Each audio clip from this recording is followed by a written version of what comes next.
Hey, j'espère que vous allez bien. Aujourd'hui je vous retrouve dans une nouvelle vidéo. Et aujourd'hui du coup je poursuis cette mini-série. Alors je sais pas si ça va être posté dans l'ordre ou pas, mais quoi qu'il en soit, sur les palettes pastel de chez Shiglam. Aujourd'hui on s'attaque à la Seafoam palette qui est le dupe de la pastel... je sais plus comment elle s'appelait, celle de Huda. Et en fait cette palette-ci c'est comme je vous dis un dupe d'une de chez Huda. Et je vous avais déjà présenté sur la chaîne les petits dupes comme ça de chez W7 que je vous avais fait en vidéo. Et en fait c'est la même palette, c'est le même genre d'harmonie, puisqu'en fait c'est littéralement un dupe aussi. Vous voyez, c'était celle de W7, je l'ai beaucoup utilisée. Je vous ai fait un tutoriel d'ailleurs sur celle-ci également sur YouTube. Ça date de plusieurs années maintenant, peut-être 2 ans je pense, ou 3. Bref, quoi qu'il en soit, aujourd'hui on va du coup utiliser celle de Shiglam. Celle de Shiglam, comme je vous disais, pour la rose, je sais plus comment elle s'appelait, ça fait vraiment longtemps qu'elles sont sorties. Je pense que ça doit peut-être faire 4 ans. Et au niveau des teintes, elle se présente comme ceci. Alors je peux pas trop la pencher parce que j'ai ce fard là notamment, je viens de voir qui est presque panne, donc en fait il y a un petit trou dedans. Mais la palette sinon je l'ai déjà utilisée comme pour l'autre. Et franchement les fards à effet sont tellement lumineux. Donc bah écoutez, on va faire un petit make-up avec cette palette-ci. Je sais pas ce que je vais faire niveau make-up, mais je pense que je vais faire un truc vert assez simple parce que j'ai pas trop envie de me prendre la tête non plus. Et au niveau des produits que j'ai devant moi, j'ai 2 nouveaux produits à tester seulement je crois. Une petite palette de blush comme ceci parce que j'avais envie de voir ce que ça donnait, notamment cette teinte qui a l'air vraiment trop bien. Et cette petite palette pour le teint de chez W7 qui est en fait un dupe des palettes qui étaient sorties, c'était les Futuroscope je crois de chez Benefit, et je vais notamment m'en servir pour l'highlighter ici qui est censé être le dupe de l'highlighter Cookie de Benefit qui est un highlighter de fou, et je crois que le Cookie il me semble il est un petit peu plus clair. Voilà, mais en tout cas on va venir tester du coup ça aujourd'hui. Donc bah écoutez, j'espère que la vidéo vous plaira et je vous laisse avec la suite. Voilà, j'ai zoomé un petit peu beaucoup, peut-être c'est pas grave. J'ai mis un haut comme ça là qui est trop beau, il est pastel vert et rose, et regardez les Kirby.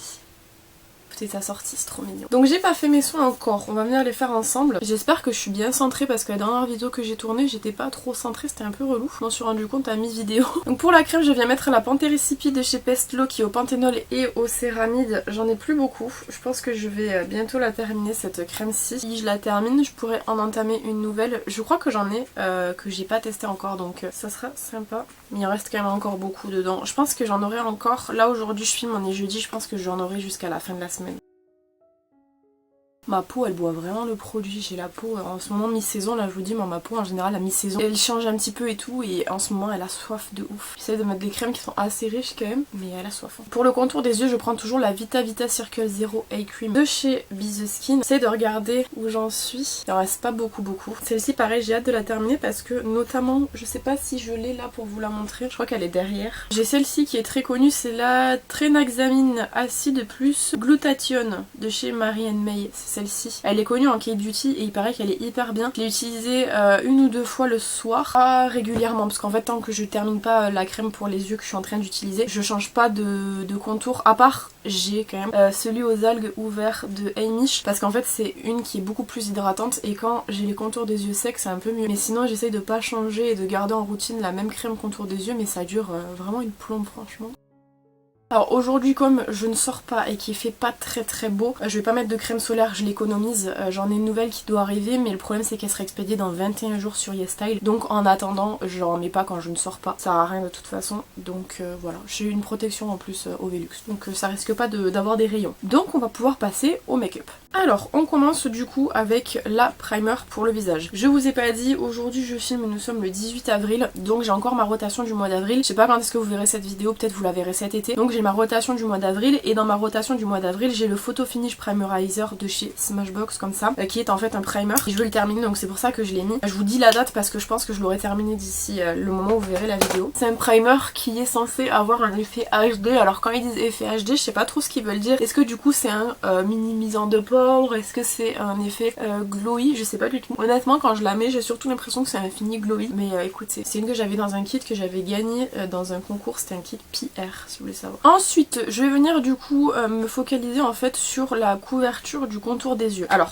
pour le contour des yeux, ça fait quelques temps en vidéo je vous en avais parlé que j'ai des taches. Donc j'ai des taches ici, je sais pas si vous voyez, il y en a une ici et je commence à en avoir ici aussi. Je sais pas ce que c'est, je me suis demandé si c'était pas du mélasma mais je ne sais pas, je suis pas dermato, je peux pas savoir, mais en tout cas c'est vraiment des taches qui sont apparues il y a pas très longtemps. Donc c'est ce que j'essaye de couvrir. Malheureusement c'est quand même des taches très foncées donc c'est un peu compliqué de bien les couvrir. Quoi qu'il en soit, je vais venir utiliser la palette correctrice de chez Beauty Glazed et je vais venir utiliser comme toujours la teinte rouge. Cette fois-ci je vais venir la prélever au pinceau, c'est la première fois moi au moment où je filme cette vidéo que je vais prélever au pinceau, mais je suis retombée sur une de mes vidéos à l'époque, je faisais du color correcting. C'est vrai que je me rappelle j'utilisais beaucoup ce pinceau de la marque Real Techniques et c'est vrai que c'était vraiment pratique. Donc je vais venir l'appliquer avec le pinceau sur la zone à camoufler.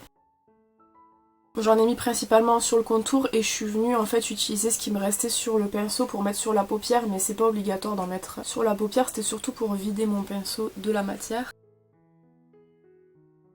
Je vais venir du coup appliquer mon fond de teint par dessus. Alors je mélange toujours le Pro Matte High Definition de chez LA Girl en référence beige. Je mets une pompe et demi. Et comme je vous dis, j'ai ma rotation d'avril et dans ma rotation d'avril je le mélange avec le Insta Perfect Liquid Makeup en référence 10 de chez Essence, qui est en fait un fond de teint en gouttes. Alors attendez, je vais le secouer quand même. Si c'est un fond de teint en fait, si jamais vous le secouez pas, ça... Attendez, je vous montre combien j'en mets. Ça a tendance à biphaser. Et ensuite je prends ma fameuse spatule pour venir mélanger. Je pense que j'en ai pas mis assez. Donc je vais voir quand même. Si j'en ai pas mis assez, comme le mélange c'est compliqué de le faire parce que c'est pas le fond de teint essence, surtout c'est pas des pompes, je viendrai couvrir les zones qui manquent je pense avec l'anti-cerne. Ensuite je prends une éponge pour dégrader. J'en ai même pas mis assez pour faire une seule fois le truc, donc je vais en remettre un petit peu. Voilà, donc j'ai pu couvrir qu'un seul des deux yeux, mais c'est pas grave parce que je vais venir combler avec l'anti-cerne de toute façon, juste ça apportera plus de courance ici, c'est pas très grave. J'ai un bouton, il me fait super mal au-dessus de la bouche. On le voit plus mais il me fait super mal. Comme anti-cerne du coup je vais venir utiliser toujours le Infallible More Than Concealer de chez L'Oréal. C'est mon anti-cerne préféré. Je trouve qu'il est vraiment hyper efficace et en plus quand vous avez du color correcting, justement je trouve que c'est à ce moment là que c'est intéressant d'avoir des anti-cernes qui sont très couvrants, que ça vous permet de camoufler du coup les color correcting que vous faites. Et du coup je vais en mettre de manière à descendre un petit peu sur les joues, camoufler les dernières rougeurs vu que j'ai pas fait de color correcting vert. Je dégrade à l'éponge. Je vais en remettre un petit peu de ce côté parce que comme je m'y attendais, vu qu'il y a moins de fond de teint, c'est encore un peu apparent. Voilà. Là c'est nickel. Je trouve que le teint est vraiment très sympa. Notamment le mélange des deux fonds de teint, mais ça je vous l'ai déjà dit plusieurs fois durant le mois d'avril du coup. Le mélange des deux fonds de teint ensemble est vraiment très sympa. Ensuite, petit passage aux taches de rousseur avec le produit de chez Julia Pop qui est le Powder Master Cinematic Liquid Lentigo Cushion. Un nom interminable, qui sert donc du coup à faire les taches de rousseur. Vous avez déjà vu à mon avis d'autres vidéos où je l'utilise. Donc je viens utiliser le petit produit dans la cushion. Je le fais une fois sur le dos de ma main et ensuite sur le visage, mais je vais doucement quand même parce que sinon ça marque trop. C'est le côté où ça a le plus marqué, mais c'est plus joli je trouve de ce côté. Et une fois que c'est comme ça, c'est un peu sec, je prends mon éponge et avec le côté où j'ai appliqué le fond de teint, je viens tapoter dessus pour les couvrir un petit peu et que ça fasse un peu plus naturel. Ça c'est pas mal. Pour la poudre en ce moment j'utilise toujours mon mélange de poudre, celle qui est dans ma rotation du coup. Je l'ai pas encore terminée à l'heure où je filme encore une fois. Donc c'est celle qu'on va venir utiliser. Donc comme je vous ai dit je vais venir poudrer, donc je viens juste quand même avant récupérer ma éponge pour venir tapoter les ridules et ensuite je viens poudrer par dessus. Une fois que c'est bien poudré, j'utilise un gros pinceau pour balayer l'excédent de poudre. Ensuite, du coup, pour le contour, j'ai pris le Fresh Bronze Powder de chez Belle. C'est le plus petit format que j'ai de bronzer et j'aimerais bien le pan. Donc c'est celui que je vais venir utiliser. Et du coup, je vais structurer les joues et les tempes.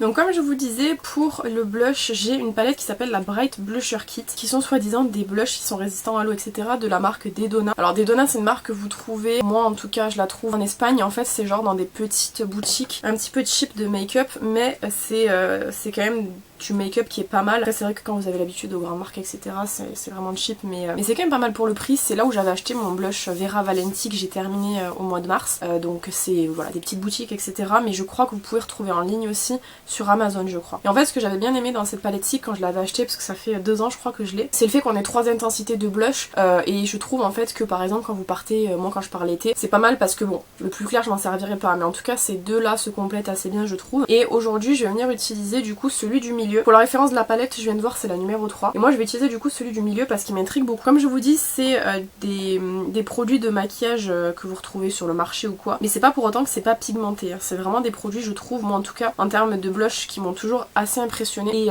qui ont des jolis rendus je trouve sur le visage. Là par exemple c'est très pigmenté. hyper pigmenté et à tel point c'est que j'ai forcé pour rester tombée sur le nez et je me suis déplacée de la matière. Pour vous dire à quel point c'est pigmenté, c'est un peu une dinguerie. Au moins on peut pas dire que c'est pas pigmenté, je pense que même le plus clair là que je vous ai dit, à mon avis il doit être pigmenté de ouf aussi. Il faut y aller mollo, là j'y suis un peu allée à la brute parce que je pensais que ce serait moins pigmenté. Mais c'est quand même des jolies petites palettes si jamais vous voulez des petites palettes pour aller en week-end, en vacances ou quoi, c'est vraiment sympa mais doucement quoi parce que franchement je pensais pas que ça serait si pigmenté d'un coup. Et je me demande ce que donne celui-ci carrément parce qu'il est vraiment très rouge. Il doit être assez vif. Bah oui, hein. Il est rose-rouge comme ça, il est trop joli. Faut vraiment que je fasse un make-up avec un blush comme ça. Pas trop quel genre de make-up des yeux je peux faire avec... Si, remarque, je voulais faire un make-up avec les palettes Huda, là. Ça a attaché mon doigt et tout. Et on va passer du coup au highlighter. À l'highlighter, j'ai pris donc du coup comme je vous ai montré en début la Sculpt Power. Il y en a qu'une seule qui est sortie alors que pour les palettes de chez Benefit il y en avait 3 qui étaient sorties. Moi j'ai pris du coup celle-ci. J'aurais bien aimé qu'ils en fassent d'autres parce que c'est vrai que bon là c'est celle pour les carnations de peau claire je crois. Ça embête un peu les gens qui ont la peau plus foncée. Ce que je peux comprendre parce que pour le coup comme je vous dis Benefit il y en avait 3. W7 en a sorti qu'une. Tout ce qui va nous intéresser c'est cet highlighter-ci. Et comme je vous dis moi ce qui m'intrigue beaucoup c'est que c'est un dupe du cookie normalement. Alors le cookie je pense qu'il est un peu plus clair quand même mais j'ai hâte de voir ce que ça va donner. Donc je vais prélever avec un pinceau. Vous avez un miroir dans la palette, juste ici. Et donc du coup je vais venir l'appliquer sur le teint. Honnêtement je pensais pas qu'il rendrait comme ça sur la peau, je le pensais plus jaune, mais là du coup il ressemble beaucoup au cookie. Alors le cookie moi je l'ai pas, je l'avais pas acheté parce qu'en fait je trouvais que c'était dommage qu'ils le sortent qu'en grand format et pas en petit. À savoir que les grands formats coûtent 36 € et les petits coûtent une quinzaine d'euros. Donc moi je voulais en fait le moins cher, donc en petit, sauf qu'ils l'ont jamais sorti. Quand il y avait eu cette palette qui était annoncée par W7, je me suis dit mais ça va être génial et en fait je pense vraiment, comme je vous dis je l'ai pas, je peux pas comparer mais je pense vraiment quand même qu'on est proche de la référence cookie. Elle est plus foncée dans la palette que sur le visage et magnifique hein, franchement je pense que je vais prendre cette palette cet été pour le teint. Donc elle a aussi un joli blush ici qui ressemble un peu au Georgia. Ensuite il y a ce joli blush là. Franchement pour l'été cette palette à mon avis elle est bien. Bon après il y a le Honolulu, je le connais, il est un peu foncé, un peu jaune, mais quand même la palette est vraiment très sympa. Donc ouais, bonne découverte cette palette-ci, je la trouve vraiment très bien pour le teint. Je referai, je pense que je vais réutiliser celle-ci cette semaine dans les tutoriels que je vais faire pour voir un petit peu ce que ça peut donner au niveau du blush etc. Et pour venir fixer je prends le Matte Fix de chez Révolution qui est un spray qui est censé contrôler la brillance, qui est comme ceci, et on va venir se servir de celui-ci. Et le temps que ce spray sèche, je vais tout avancer devant moi pour avoir les étapes dans l'ordre et je vais aussi nettoyer mes lèvres et je vous retrouve juste après. Voilà, je vous ai zoomé pour que vous voyez mieux, donc j'ai bien nettoyé mes lèvres comme je vous avais dit. Je vais venir donc du coup, avant de commencer le travail des yeux, appliquer toujours le Hot Shot Plumping Gloss de chez W7 comme toujours. Ça fait... Alors moi je filme cette vidéo, ça fait des mois et des mois que je vous en parle, donc j'espère qu'au moment où vous verrez la vidéo, je l'aurai enfin terminée. Et donc je vais venir l'appliquer. C'est bien parce que je me baisse comme ça vous voyez pas du tout l'application. Ensuite, donc avant de remplir les sourcils, je vais les brosser pour retirer le fond de teint qu'il y a dedans. Je vais remplir mes sourcils avec le Brow-Define Micro Precision Eyebrow Pencil de MUA Makeup Academy. Donc vous avez un côté coupillon et vous avez un côté crayon. J'ai pas la référence à vous donner mais je pense que c'est la plus foncée. À chaque fois je vous le dis, mais il me semble que c'est ça. Et pour fixer, je prends toujours le Gimme Brow de Benefit en référence 03 et je vais m'en servir du coup sur tout le sourcil. Parfait, donc on va pouvoir passer à la palette. Donc je vous la montre de plus proche, comme ça au moins vous la verrez bien. Alors les palettes chez Glam, comme vous savez, il n'y a pas de miroir dedans. Elles coûtent pas très cher, donc en même temps on peut pas trop en demander non plus. Et donc on est sur une palette qui est majoritairement nude et verte. Pas mal de fards à effet qui sont très intéressants, notamment celui-là là. Je le trouve trop joli. C'est une sorte de nude avec des reflets verts. Je pense qu'on va bien utiliser celui-là. Franchement, il est trop joli. Donc je vais mettre la palette devant moi. Ce sera plus simple pour vous donner du coup les références couleurs. Comme je vous ai dit, on va faire un truc très simple. Alors, je vais venir utiliser du coup la dernière teinte de la deuxième rangée qui est le vert. Il s'appelle Grotto. Je sais pas si ça pourra m'aider moi au montage. Quoi qu'il en soit, en tout cas, c'est ce petit vert. Et je vais venir le mettre comme toujours, fin de forme et creux de paupière. C'est vraiment très pigmenté je trouve. Faut pas oublier non plus que c'est du pastel à la base et en plus de ça j'ai pas mis de base en fait à paupières, donc du coup là c'est vraiment les pigments à même la peau et je trouve quand même que pour du pastel c'est très pigmenté. Je vais prendre du coup mon truc là pour enlever les pigments, d'ailleurs il est vachement rose, je vais la retourner. Pour retirer du coup les pigments de ce vert là et pouvoir en prendre un autre avec le même pinceau. Là pour le moment du coup je vais changer de pinceau et je vais prendre la première teinte de la première rangée qui est un petit peu un vert menthe comme ça, assez clair. Ouais, je vais venir utiliser celui-là et je vais donc du coup dégrader les bords. Forcément ça a enlevé un peu de matière, donc je reprends le premier pinceau et la première teinte pour venir refaire exactement pareil que ce que j'ai fait au début et réintensifier la fin de forme et le creux de paupière. Là on a un joli fondu comme on est venu travailler déjà le dégradé au préalable et je trouve le rendu très sympa. Du coup je vais juste pencher un petit peu pour regarder un peu les reflets qu'on a dans les fards. Je pense que je vais venir utiliser le premier fard de la deuxième rangée. Et je vais venir utiliser pardon, du coup ce petit produit-ci qui est en fait un petit embout en silicone. Normalement si vous avez vu l'autre vidéo, c'est le même que je suis venue utiliser dans l'autre vidéo en fait. Et je viens prélever du coup le premier fard de la deuxième rangée. C'est un fard à effet, alors attendez, non c'est bon. J'allais dire, je sais qu'il y en a un que j'ai utilisé récemment et en fait j'avais rien mis en dessous et c'était pas très joli. Mais je crois que c'était pas cela. Donc, je viens le prélever et je viens appliquer sur la paupière. Je vais essayer de pas trop aller vers l'intérieur parce que je voudrais mettre une autre teinte, donc j'essaie de m'arrêter à peu près là je pense. Alors faites juste attention avec ces fards parce qu'en fait c'est des fards qui sont peuvent se décomposer en fait, je sais pas comment expliquer mais en gros si jamais vous appuyez trop ça va granuler un petit peu. Donc pour éviter d'abîmer vos fards faites hyper attention, c'est normal hein, ça le fait pareil au doigt quand vous l'utilisez. Mais en gros ça fait ça. Vous voyez il y a des petits morceaux qui tombent, donc faut faire hyper gaffe. Après si vous appuyez dessus ça va le remodeler puisque c'est un peu une matière comme les Super Shock Shadow de Colourpop, c'est-à-dire une matière un peu molle, genre comme de la crème un peu. Donc faut faire très gaffe pour éviter d'abîmer vos fards juste. Mais ils sont hyper lumineux quand même, c'est assez fou. Et du coup je prélève la teinte du milieu de la dernière rangée qui est le vert avec lequel j'ai hésité. Et je prends donc toujours mon petit ustensile et je viens le mettre en coin interne. Il est vraiment super joli et vous savez quoi, je vais en mettre un peu sur la paupière mobile aussi parce que il est vraiment incroyable. Très joli, j'aime beaucoup. On va donc venir s'occuper du bas. Donc je vais revenir prélever la teinte que j'ai utilisée en creux de paupière avec un pinceau un peu plus fin. Et je vais venir donc du coup tout simplement la déposer en bas. En appliquant sur la paupière mobile et en fermant les yeux, j'ai mis plein de paillettes en bas. C'est pas grave, ça fait quand même joli. En plus elles tiennent pas très bien parce que du coup je les ai pas pressées. Mais ça donne un côté mignon, peut-être je vais en mettre, je sais pas. Je vais venir utiliser la première teinte de la dernière rangée qui est un vert un peu plus menthe. Et je vais m'en servir pour dégrader en bas. Voir la différence avec celui du haut.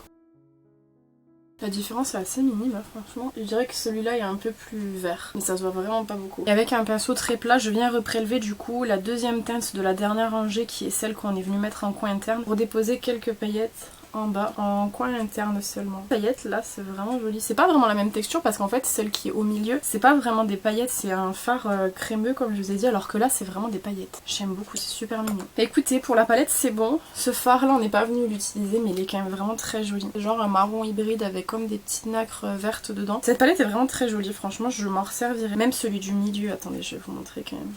Celui du milieu.